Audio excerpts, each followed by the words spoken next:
There's like no context for it, and I just like hate it. I hate Well, it. that's a common experience It among just comics. yeah. So okay. So the joke I would tell was this joke I had just heard. It was a street joke. It was like this guy goes to jail. It's his first time. Imagine you're sitting next to me in a coffee shop, and I'm telling you this joke at full volume. Testes, testes. 1, 2, 3. It's posting at 3 a.m. week on MKUSUAL, and it is Stand-Up Saturday. We did some bits. You guys laughed and or didn't laugh. We don't really care. We're doing this for our own massive egos. I'm doing it because I'm a nihilist. Yeah. I'm actually doing stand-up for the bit. So meta. For the bit of doing stand-up. I want to just be the guy who's doing stand-up. And then I want everyone to say, he would have been so funny if he did stand-up on purpose. How did you start? I got bullied into it, essentially. I had a friend at the time, Jeremy Ricci. He's a comic in Manhattan. And he was like, "You're funny. You should come do my open mic that I host at this bar." I'm like, "Well, I'm not funny like that. Like, I'm funny at parties, and I say poo-poo pee-pee jokes, and like people laugh, and then." So this guy said, "Hey, you should do stand-up," and then like, said, and as a thing to say, and then you just did it. Pretty much. He said, "Come do your poo-poo pee-pee jokes," and I was like, "Sure." How did it go? I got laughs. I was terrified the whole time. I hated it. But there was like, there was a magnetic thing that drew me to it once I started doing it. It's addictive. Yeah. The thing that sucked, and like, I don't know how to make this funny on stage, but it's like people would come up and they're like, "Oh, you're a comic, tell me a joke." But I would be like at the coffee shop, just sitting there. My friend would like sit down and be like, "Oh, what are you doing later?" I'm like, "I'm going to the open mic, I'm telling jokes." And they're like, "Oh, tell me a joke." And there's like no context for it, and I just like hate it. I hate it. Well, that's a common experience. Among comics. Yeah. So, okay. So the joke I would tell was this joke I had just heard. It's a street joke. It's like this guy goes to jail. It's his first time. Imagine you're sitting next to me in a coffee shop, and I'm telling you this joke at full volume. And the guy gets to the cell. It's his first time. Cell door opens. He's got his pillow and his fucking orange slippers. And it's Bubba from the backwoods. It's like 350 pounds, 2.5 teeth. You're the nightmare of a cellmate. And he's like, "Okay, Fish, it's your first time. I'll let you decide. Do you want to be the mommy or the daddy?" And the Fish goes, "Well, I guess if I get to decide, I'll be the daddy." And Bubba says, "Get over here and suck on mommy's dick." It's a pretty good street joke. It's a very trans-inclusive. Yeah, this was way before sucking your mom's dick was Sucking accepted by women's society. dicks. Very, very modern. This was like 2014, I think. And then I ran into a friend outside of the bar where the mic was. I was smoking a cigarette before the show, and my friend's like, "Oh, what are you doing?" I was like, "About to go tell jokes." He's like, "Tell me a joke." I tell him that, but right before I start, this other guy walks up and says, "Hey, can I bum a cigarette?" I'm like, "Sure, give him a cigarette." I tell my friend the joke. My friend laughs. The guy just like takes a drag and just pale, just no expression on his face. And my friend's like, "Are you okay, buddy?" It was a weed cigarette. It was a cig. It was just a I know. And the guy didn't laugh. He just like stood there, basically emotionless. My friend was like, "Are you okay?" And he's like, "Yeah, I have to turn myself into jail tomorrow morning." Which was objectively way funnier than... Just out of curiosity, why did he have to turn himself into jail? It was something like unpaid ticket. He had a warrant for like unpaid tickets, so he had to like serve 48 hours in jail or something to pay off his tickets or something. It was like voluntary. Did I ever tell you about? I was like, you're not getting butt fucked in a federal penitentiary. You're gonna go eat bologna sandwiches for the weekend. Did I ever tell you about my ticket warrant? No. So I used to work for Legal Aid, and I worked for 3 offices, but at one point I worked in St. Joseph, Missouri. Shout out to St. Joe, the independence of northern Missouri. And there was we had our law office down in the square of the town, and in the square they built a big parking garage for the businesses. Now, I decided that I would stop renewing my car tags at a certain point, which is a state issue. It's a state issue. It's not a local issue. So I would park in this parking garage every day, and then every day for like, I'm not kidding you, dude, every day for like 6 months, I would come to my car and there would be a parking ticket for expired tags from the city meter maid. They would drive the meter maid thing around the parking garage, which, by the way, we had to have passes for and everything. I just assumed, I just assumed that when you park in the parking garage, it's all private. That's the implication, usually. That's the implication of why you would have a parking garage. However, I ended up with an ungodly amount of parking tickets. And I got... About 180. What's even crazier is I moved myself to an office down in Kansas City, down on the south side. It was a Southwest Boulevard. Okay, Yeah. I moved myself down there, and I got a new job in the same company. And then one day I'm working there, and I get a call from an attorney who was always on the other side of my cases. He was the defense attorney, or he was the, whatever. And he said, hey, I just want you to know, I'm in court, or I just left court, and your name was called, and they just issued a warrant for your arrest.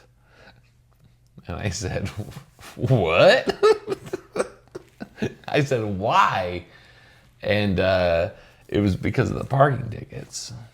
And then that guy in that same phone call, Tyler Feeney, shout out, I'll give you a call soon. He in the same phone call said, I'll represent you in this parking ticket matter for $100. I said, yeah, let's go. And then I Venmo'd him $100, and he fixed it like within a week. I never had to go to court. I never had to. Now the guy, that being said, the parking ticket judge was the same judge who I did all of my case in the front of. Okay. So I might have got preferential treatment. But regardless, yeah. So Nick, you want to watch your stand-up video this week? Yes. Okay. For the bit. Nick, 1, 2, 3, go. Go. Come on, one more time for Kyle Nolan, everyone here. Guys, this next guy is such a special little treat for you. He's been making your drinks all night. So everyone, give a big round of applause. Let him hear. Give it up for Nick Dominic. Let him hear. How we doing, comedy club? Doing good. Double OKs. Pretty drunk. I'm Nick. It's nice to meet you. Thanks. That's my set. I'm gonna get out of here. Okay. What would your death row meal be?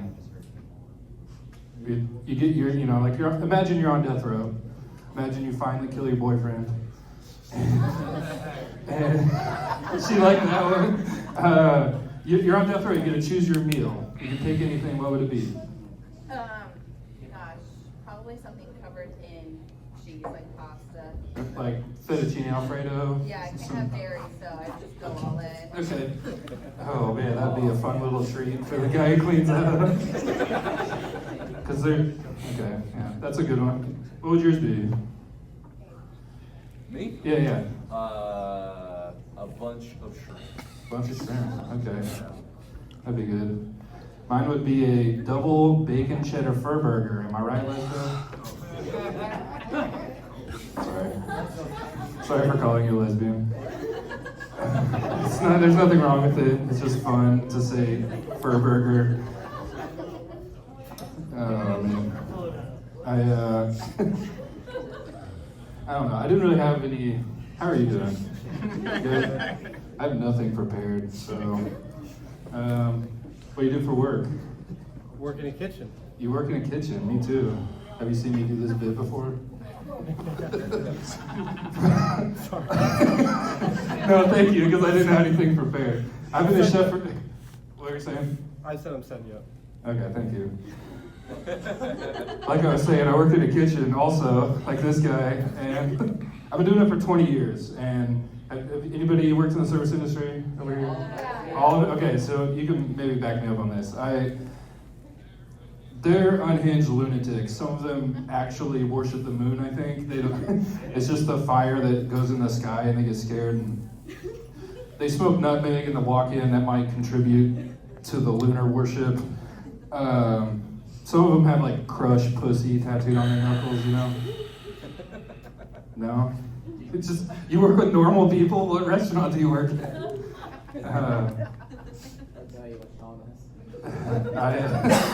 We can swap stories after this. My point is they're all lunatics, and I say all that to say this. Women belong in kitchens. They belong in kitchens. We need the help. Come on, man. Help me out.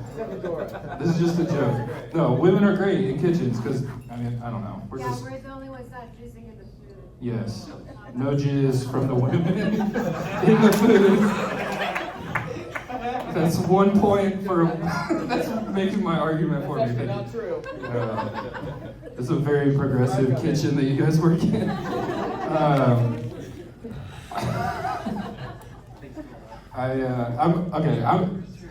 That's a joke, you know. I say women belong in kitchens. I'm a feminist, despite everything you've heard so far. I don't support women, and I know that's a contradiction, but I just think it's misogynistic for a man to think he can help. I think this strong, independent woman would agree. You don't need our help. No, you can become a plumber and unclog your own tampons. Yeah, I believe in you. You could become a construction worker. You could build a road and crash your own car on it.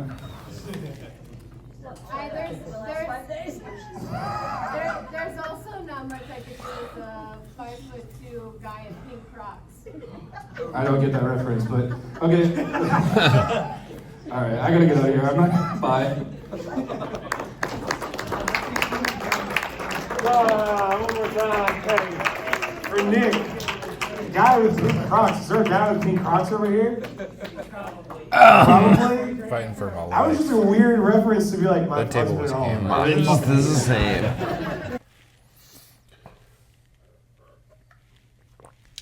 5'2" guy in pink Crocs.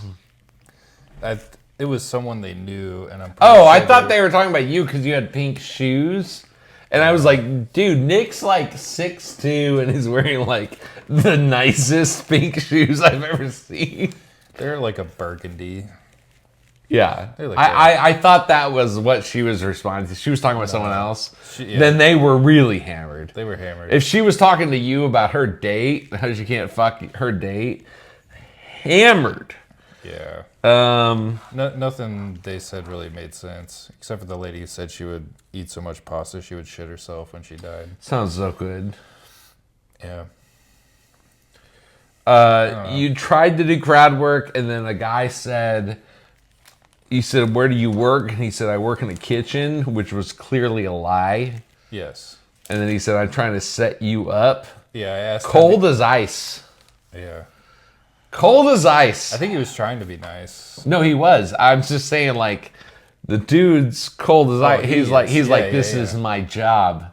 It's Yeah. just set the comedian up. He has to be someone who's come to multiple shows. I recognize him, but I couldn't. Yeah, I asked him if he had seen me do it, and he like shook his head. So he nodded his head. Not a lot of jokes. I didn't have anything prepared. So No, you're good. I have less jokes when we see me. I gotta say, Death Row joke went over pretty well with me. when I said, "Imagine you finally killed your boyfriend," she really liked that. She really liked that. She lit up. I like that you said, "What would your last meal be?" And she said, "Well, I can't have dairy." I would think in the future, if you ever, because I think you'll keep telling this forever. If you say, "What would your last meal be?" and someone says a dietary restriction, you should be like, "Oh, typical lactose intolerant." Like, I asked you about dying, and you told me about your dietary restriction. I have lots of thoughts about the work in the kitchen thing. I think what you have to do now, your next assignment, is to write a longer thing about men and women, and then you have to take these things you say about the men, like you just say these like one sentence phrases, like they have a nutmeg, they smoke nutmeg. You have to tell stories about working in the kitchen. Okay. And that will make that hit way harder. You tell actual funny, like actual separate jokes that you write about men in the kitchen. Yeah. So other than that, good job. Including that, good job. I think you did make progress here, because what you did was you took stuff we've seen in previous episodes and you like pithied it up. This just was not the crowd. Right. Well, if you can see, the whole bottom of the thing is an empty table. It's a non-crowd. But I think that's great. Death Row, punchline. I tried to try to do a bit about being a feminist, and then I make sexist jokes, and then Yes. I didn't get to the end of that because the pink croc lady derailed me, and I just wasn't gonna get to it in time. So there was no way to get all the way to the punchline without going way over my time. So I had to call it. The most irritating audience member, the one that interrupts you right before your time is up, because you're powerless. Yes. You're like, ugh, I want to tear you up. I have to respect the other comedians. Now, next time someone does that for your women's kitchen jokes, you should be like, point in case. Yep, a yep, woman yeah. who believes who belongs in the kitchen. What else? I feel like there's one more thing. Did you say crush pussy? Yeah. See, those are things that I did know he doesn't like smoke nutmeg in the walk-in, but he did try to smoke nut. You know, I haven't told literal stories. Yeah. I don't, Well, you shouldn't. You should make them a story. The joke is like degenerate behavior, trying to get high in any way possible, bad tattoos. Everyone knows that. Like, I think you can expand, ideally, your stories about how men act in the kitchen at first to 3 minutes. yeah. I think you can you can start adding details to make that funny to 3 minutes. I have like probably actual stories that are funnier. Yes, that's why I say at first. Yeah. Because it will eventually get to a whole chunk, but I think you could start with making a whole set out of like you could, and I'm gonna do the same thing. You could take women that belong in kitchens, and you've now expanded it to like a bit, and I think you can expand it into like a 3-minute bit. Eventually. Okay. How did you feel about that? Was that Tuesday? That wasn't Thursday. Yeah, that was Tuesday. Okay. Dennis Cheney doing stand-up. Much worse. 1, 2, 3, go. For the bit. For the bit. Okay, guys, we have a surprise guest really quick. The bartender is going to go up, and then we will have our last comedian, Skylar. But before that, let's give it up for Dennis!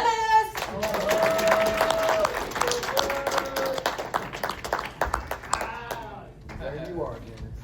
What? There you are. There I am. Yeah, I'm just going to shoot the shit today. Everybody ready for Christmas? Yeah.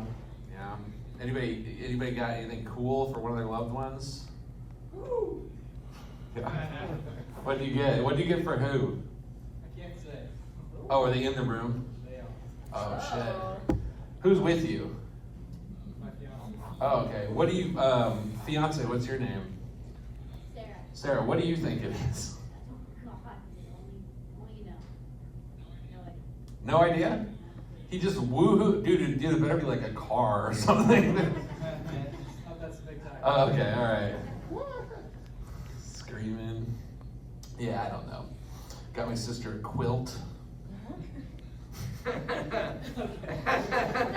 Yankee's laughing because he's on a kick where he's telling everyone about the AIDS quilt. Are you all familiar with the AIDS quilt? It's a 72-ton quilt that they've been building since the 80s. It's in Washington, D.C. Yeah. Yeah, and it's housed in like what, a hangar? Like where the fuck would you keep a 72-ton quilt? It's in pieces. Oh, it's in pieces? What? That's not a quilt. They only that's what I'm saying. The AIDS quilt's alive? You can't just have pieces of a quilt. Yeah, it's a theoretical quilt. What? It's a bunch of smaller quilts. That is the gayest shit I've heard. It's a bunch of smaller quilts. It's just multiple quilts. That's the lamest fucking thing. And then you say they travel around with it? Yeah, you can host a showing in your community. But it's not one big quilt. Well, It's just a bunch of quilts that they bring. the biggest they've shown has been like 3,000 pieces. Oh God. We gotta end AIDS so that the quilting can end. That's too much. It's like a national monument. My favorite monument, what do you think here? The arch is pretty cool. I don't really know what it's supposed to be monumenting though. What? Yeah, St. Louis.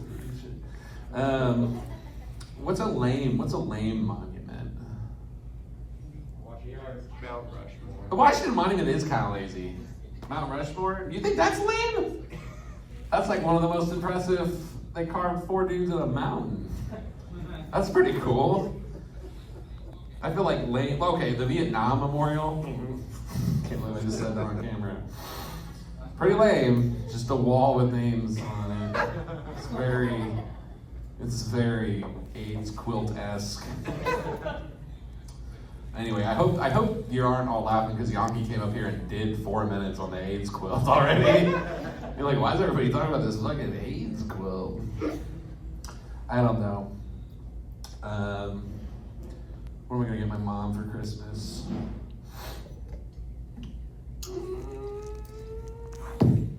Bye. All right, guys, you ready for the grand Christmas finale? gift anxiety. I'm feeling it. Last 2 weeks I've had bits about what are you gonna get someone for Christmas. Yeah. It's always like into my set. This is what I always do. I always wait till the last minute and then I get something crazy.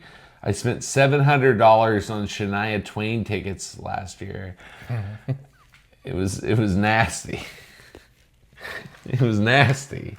Then my stepdad couldn't go because he was in Germany for a work trip. So we all had to go. I took one of the tickets that I didn't intend to buy, and then it turns out Shania Twain can't sing anymore. Yeah, you said she was doing auto tuning. Like, to an extreme degree. Notes, Nick. You winged it. I winged it, yeah. Yonky saved my ass with his AIDS quilt shit.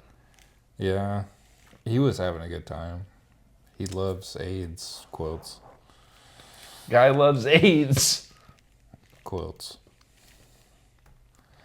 I should ask my grandma about that because for like 35 years She ran like a quilting she had store. a quilting store. So Just out of curiosity, because we're going to make a documentary with your grandma. Where was her store located? Downs, Kansas. Okay. Yeah. Because I remember as when I was a kid, where we got our Beanie Babies was also a quilting store. This memory like occurred to me in the last couple days, and it was in Shawnee. But it's like for whatever reason, the Thai company sold its shit to like quilting stores. Yeah. To autistic people who like soft things. Is it Is it possible? Is it possible that this was a sophisticated financial scam? And they put it in quilting stores because there were just who would look there? old ladies. Yeah. Yeah, I don't know. It's a fascinating phenomenon because she was like friends with. There's like a bunch of these types of stores throughout Kansas, and they would they knew each other. They had the same like, oh, are you getting what kind of deal are you getting from this fabric provider or whatever?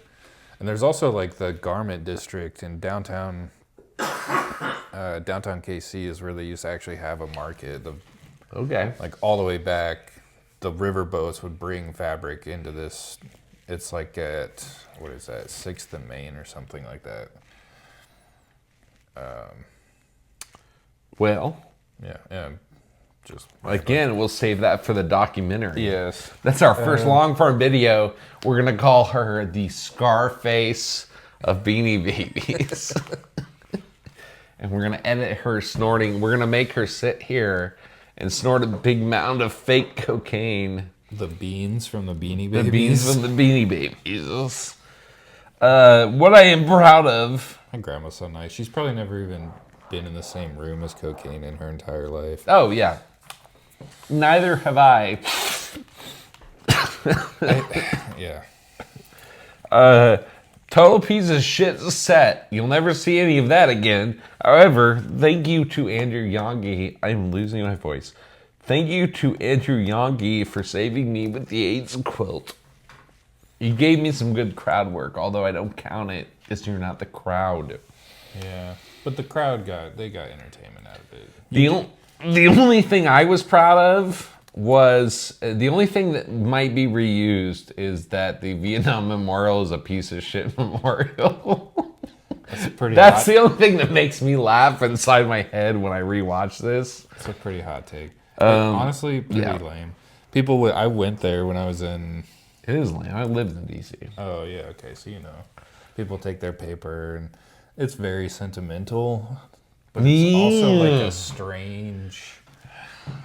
It's so much like the Vietnam War. Like other things have that's a great take. Impressive monuments to like represent the scale of. Right, it's kind of like a nothing thing.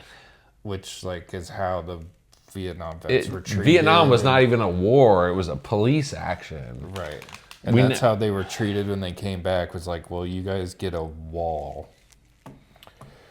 That's for real, for real. God bless the veterans, and they were fucked over in that. Yes. It should actually be. That's a real crime. You know what we should That's a do? real. I can't believe every episode goes. The government committed a real crime because Congress has to declare war based on the Constitution, and the president just decided we'd have a police action that killed 60,000 people, and they had no business over there. And then we lost. And did we lose the Cold War? since we lost Vietnam? No, it turns out it wasn't that big of a deal. And then we give them a ugly black stone wall, like multiple walls, with their names on it, and it's just kind of like sorry.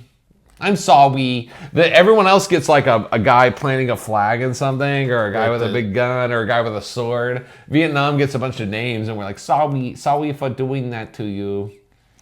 You know what we should do to remedy this? We should build a taller wall with just other names on. No, I say what we do is we re-invade Vietnam. Okay. And we win this time. And then around the names, we build a big ass sculpture of me, because I'm the guy who said we should invade Vietnam. And then that's what everyone will remember of the Vietnam War is me. With a flamethrower that constantly has a real flame coming out of it. Yes. Yeah, oh, that's great. Like the, what's the, in Arlington, Yeah. Is that the JFK? I think it has the eternal flame. Yeah, the eternal flame, that's JFK. Yeah. I went during the day, couldn't see it. Not so eternal, is it? Yeah, I went to the Tomb of the Unknown Soldier. Yeah. Turns out... He's right there. He's right there. I'm like, well, where is he? Yeah. No.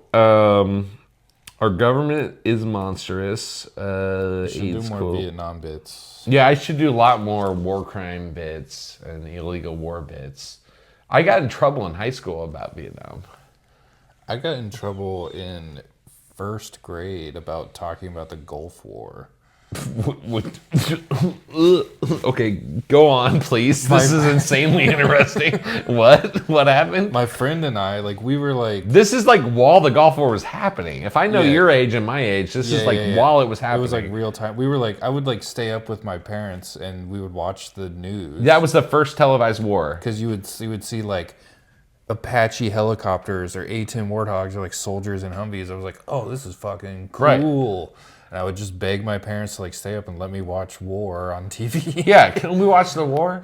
And then my friend, who like was also, his parents were just chill like that, would also stay up, and then we would just talk about what we saw. Okay. And we were talking about it in front of like waiting in line to like get milk and cookies or something. Yeah. It's whatever you do in first grade. And then like the teacher like pulled us aside. We didn't get in trouble. We were just like, she was just like, shh, don't talk about that here. She didn't like, I was like, but it's like real. The government, it's like happening. Dude, you have a lawsuit. The government told you not to talk about war. Yeah, I was psyoped as a You were psyoped. That's well, so I was in high school, and me and my friends were talking about, we had just learned the thing about how Vietnam was a police action instead of a war. And we were on a band trip, and we were going to a band competition, and we were like, well, Vietnam wasn't a war, it was a site. We were talking among ourselves, we were like making fun of how crazy that is. But the chaperone was a Vietnam War vet. God bless you, sir. And he just heard the wrong parts and had a he had a bit of a freak out, and he was not happy, and he had to explain to us, even after we explained multiple times that we understand it was a war, he had to explain to us it's not cool to even joke about how it wasn't a war. Like, it was a very odd experience. I was a freshman. Look at us getting in trouble in the government school system for talking about war.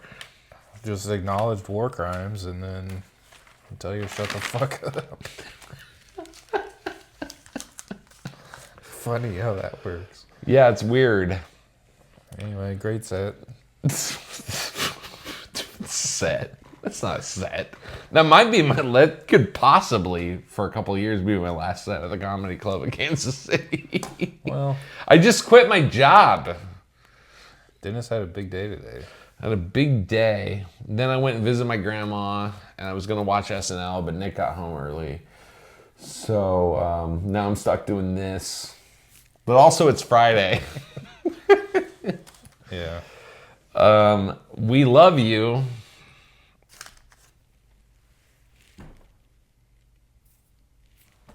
We love you.